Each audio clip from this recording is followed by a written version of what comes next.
महाशिवरात्रि 2025 एक रहस्यमयी रात। घने जंगल के बीच एक प्राचीन मंदिर था जहां वर्षों से दीप जलते आ रहे थे। इस मंदिर के गर्भगृह में एक दिव्य शिवलिंग स्थित था जिसके बारे में कहा जाता था कि यह स्वयं भगवान शिव का प्रत्यक्ष स्वरूप है। लेकिन इस बार की महाशिवरात्रि कुछ अलग थी। अघोरी की भविष्यवाणी। गांव के सबसे बुजुर्ग अघोरी बाबा ने अपनी धूनी से उठते धुएं को देखते हुए कहा, यह महाशिवरात्रि कभी दोबारा नहीं आएगी। गांव की स्त्रियां उनकी बात सुनकर सिहर उठी। क्या सच में ऐसा कोई संकेत था? क्या इस बार की रात कोई रहस्य समेटे हुए थी? शिव पार्वती विवाह और छुपी भविष्यवाणी। पुराणों में वर्णित कथा के अनुसार इसी पावन रात्रि को माता पार्वती ने कठिन तपस्या कर भगवान शिव को प्राप्त किया था। देवता, ऋषिमुनि और समस्त ब्रह्मांड इस शुभ विवाह के साक्षी बने थे। परंतु बहुत कम लोग जानते हैं कि विवाह से पहले माता पार्वती को एक रहस्यमयी भविष्यवाणी सुनाई गई थी।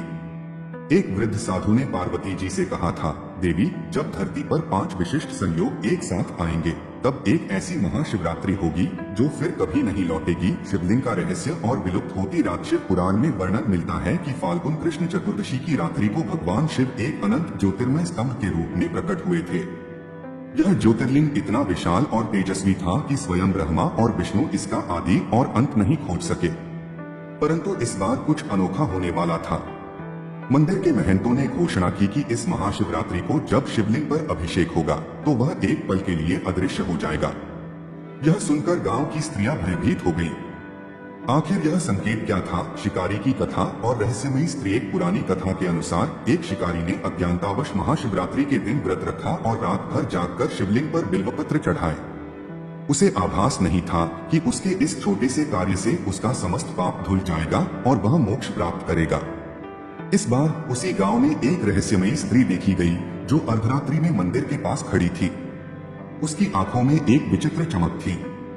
क्या वह कोई साध्वी थी या स्वयं माता पार्वती का कोई संकेत? 2025 की महाशिवरात्रि, क्या यह अंतिम अवसर है? गुरुओं और संतों का कहना है कि इस महाशिवरात्रि को 5 दुर्लभ संयोग बन रहे हैं जो हजारों वर्षों में एक बार ही घटित होते हैं। 1.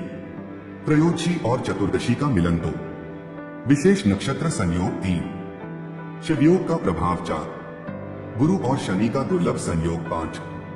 कुंभ राशि में ग्रहों की विशेष स्थिति। अघोरी बाबा ने एक बार फिर कहा, यदि इस महाशिवरात्रि को कोई स्त्री पूरे विधि विधान से व्रत रखे और रात्रि जागरण करे तो उसे 3 जन्मों तक पुनर्जन्म नहीं लेना पड़ेगा। स्त्रियों के लिए विशेष संकेत। गांव की वृद्ध महिलाओं ने एक दूसरे से कानाफूसी की। क्या इस बार हमें कोई दिव्य अनुभव होगा?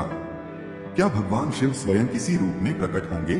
कई युवतियां इस महाशिवरात्रि को लेकर बेचैन थीं। कुछ ने स्वप्न में एक प्रकाश देखा था, कुछ ने मंदिर के शिवलिंग से जल के निकलने की ध्वनि सुनी थी। रात का अंतिम पहर और एक अद्भुत घटना। अंततः महाशिवरात्रि की रात आई। पूरा गांव मंदिर में एकत्रित हुआ। शिव भक्तों ने 4 प्रहर की पूजा प्रारंभ की। जैसे ही अंतिम प्रहर समाप्त होने वाला था, मंदिर के गर्भगृह में एक अद्भुत घटना घटी। शिवलिंग पर जल अभिषेक करते ही वह कुछ क्षणों के लिए अदृश्य हो गया। पूरी सभा स्तब्ध रह गई। मंदिर में बैठे संतों ने घोषणा की, यह संकेत है कि यह महाशिवरात्रि विशेष है। भगवान शिव ने स्वयं अपनी उपस्थिति का आभास कराया है। निष्कर्ष, यह अवसर दोबारा नहीं आएगा। क्या यह सच में अंतिम महाशिवरात्रि थी? क्या भविष्य में ऐसा कोई दुर्लभ संयोग नहीं बनेगा? यह प्रश्न अभी भी रहस्य बना हुआ है। लेकिन यह निश्चित था कि इस रात जो भी सच्ची श्रद्धा से शिव की आराधना करेगा वह भगवान शिव की कृपा का पात्र बनेगा। तो क्या आप इस महाशिवरात्रि को विशेष रूप से मनाने के लिए तैयार हैं?